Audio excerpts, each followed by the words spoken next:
That's how it is. And the reason being is because if I can't live free, if I can't live with the same respect as the next man, I don't want to be here. Because God has cursed me to see what life should be like.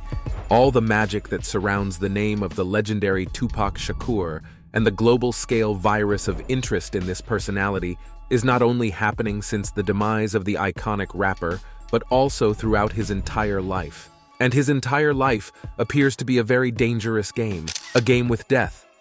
Welcome to the Top Art Legends. Let's get started. In the life of Tupac Shakur, there were many criminal incidents, and all of them, without exception, look strange and even contradictory. Even the release of his first solo album, Tupacalypse Now, whose song lyrics were mostly dedicated to the struggle of black youth against racial discrimination, and were probably so impactful that they sometimes incited that very youth to engage in criminal exploits.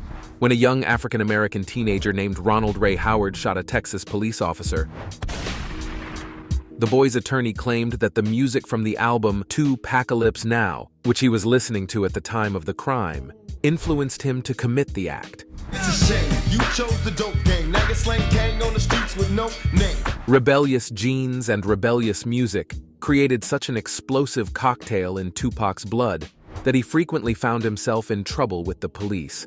Moreover, initially, not only did he get away with it, but it also brought dividends. I'd like to tell you about a tragic incident in the rapper's life with which he was involved, and he would give anything for it not to have happened. This left a significant mark on his karma. On a sunny Saturday in 1992, a 6-year-old boy named Quaid Walker Teal was pedaling his bicycle on the school playground in Marin City. No, I'm not angry at them. I'm angry at the system. Nearby, the rap musician Tupac Shakur was posing for photographs and signing autographs for residents of the neighborhood where he had once lived with his mother. A brawl ensued, followed by gunshots. A bullet struck Quaid in the forehead, killing him and sending shockwaves through the tightly knit community that was celebrating its 50th anniversary festival that August day. Shakur and his friends were arrested and released, and no one was charged with Quaid's death. 3 years later, the annual festivals came to an end. Many residents remained dissatisfied, vowing not to rest until the killers were brought to justice. Around that time, a wrongful death lawsuit filed by Quaid's parents against Shakur and his stepbrother, Maurice Harding, went to trial. The lawsuit alleged that Shakur had pulled a gun during the fight, brandished it, and then dropped it when someone from the crowd hit him. It claimed that Shakur told Harding to pick up the gun and fire it. The case was very convoluted and contentious. Shakur's lawyers, meanwhile, argued that they were not trying the right person. They pointed out that Harding had been arrested and charged with murder, but was eventually released due to lack of evidence. Nonetheless, Shakur's lawyers were in negotiations for a monetary settlement. Before the 120 prospective jurors entered the court that day, Shakur's attorney, Dennis Cunningham, claimed that, to his knowledge, a deal had been reached for $300,000. I'm extremely angry, confused. A lot of the times that I sat up in court, I couldn't defend myself. Cunningham stated that he had been informed that one of the rapper's record companies had agreed to pay this amount to Quaid's parents, Osidi Teal and Daryl Walker. Teal and Walker's attorneys, however, stated that no such agreement had been made. Cunningham stated that his client was on the edge of bankruptcy, and the out-of-court settlement offered by an unidentified record company was made because Shakur felt bad about this. It's a bad thing that happened. He wants to acknowledge it. The lawyer acknowledged that the bullet that killed Quaid had been fired from a gun registered to Shakur. "It's bad that he allowed his gun to be in that place," Cunningham said. However, he added, "It was a melee, and it was horrible. Someone shot over the heads of the oncoming crowd with the intention of doing them harm." The rap musician, known for his lyrics that often featured themes of sex and violence, was arrested 6 times since 1993.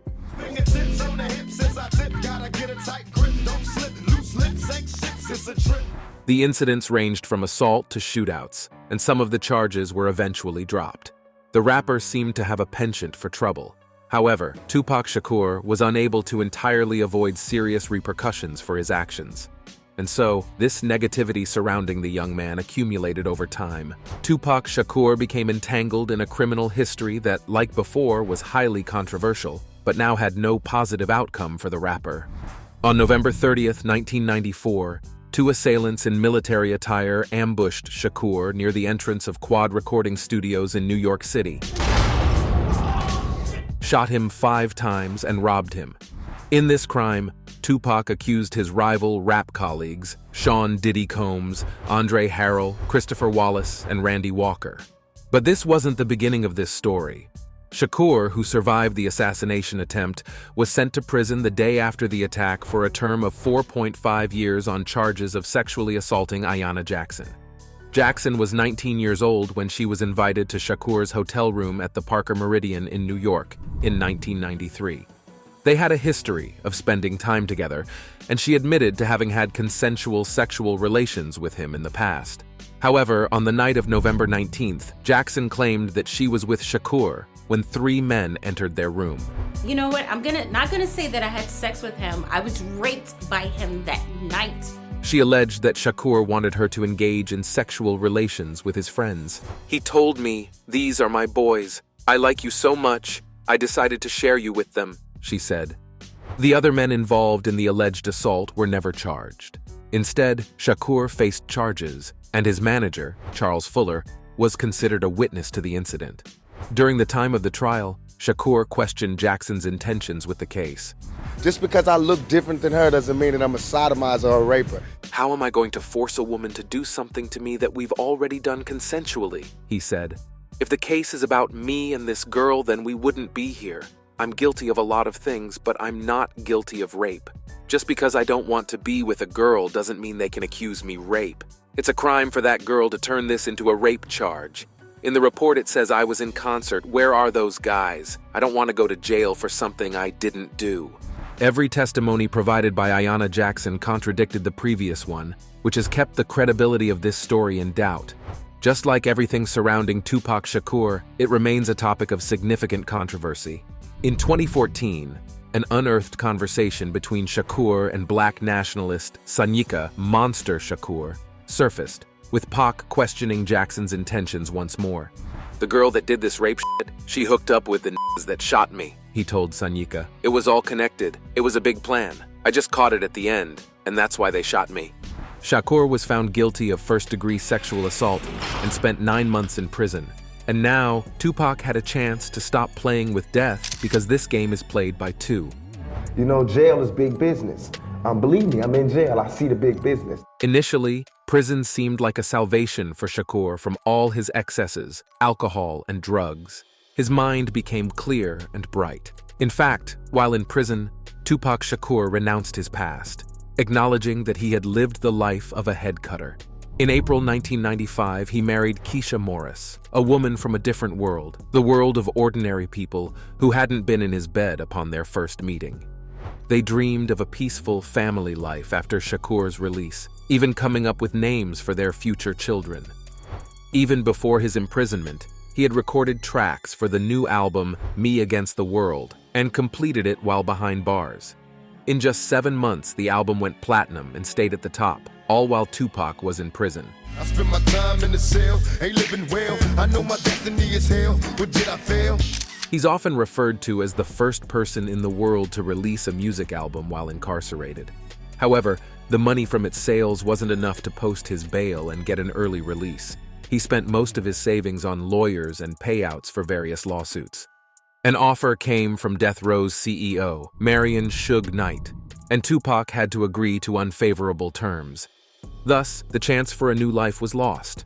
Under this contract, Death Row agreed to pay Tupac's bail, and in return, Tupac had to release 3 albums with the label. "I sold my soul to the devil," he later told his bodyguard, Henry Faison. Upon his release in October 1995, after 10 months in prison, Tupac immediately started recording new songs, separated from his wife, and returned to his old life. From that day on, Tupac Shakur's creative output belonged to Death Row.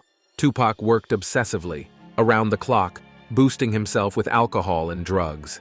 He aimed to become a superstar in gangsta rap, a genre he had distanced himself from while in prison. Have you ever performed gangster rap? No. After the release of his double album, All Eyes on Me, tensions between the East and West Coast hip-hop scenes escalated.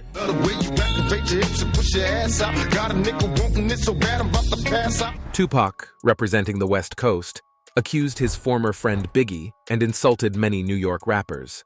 And when he fell under the full influence of Suge Knight, death was already following him closely.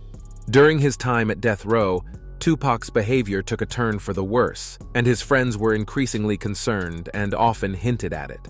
Ultimately, when he realized it himself, Tupac decided to release his last album, which came out after his death under the pseudonym Machiavelli, as was required by the contract, and then leave death row. So now I'm trying to do two things. One, help them understand the part of me that they didn't understand. And two, is to show that, this is the type of things that young black males can do. We can do anything if you just give us a shot. Stop trying to beat us down. He planned to establish his own record label and film studio. When the investigation into Tupac's murder was reopened recently, it came as a surprise to many young music enthusiasts who still listen to his music. It was unexpected for them to learn that he was killed almost 30 years ago. There's a saying that goes, as long as someone is remembered, they are still alive. And for longtime fans, it has been 3 decades of asking the question, why did Tupac play with death? Thank you for watching this video. If you enjoyed it, please hit the like button, subscribe to our channel, and hit the bell. You can also write a comment in the comments section down below, for example, about which of Tupac's tracks or albums is your favorite. See you later on the Top Art Legends.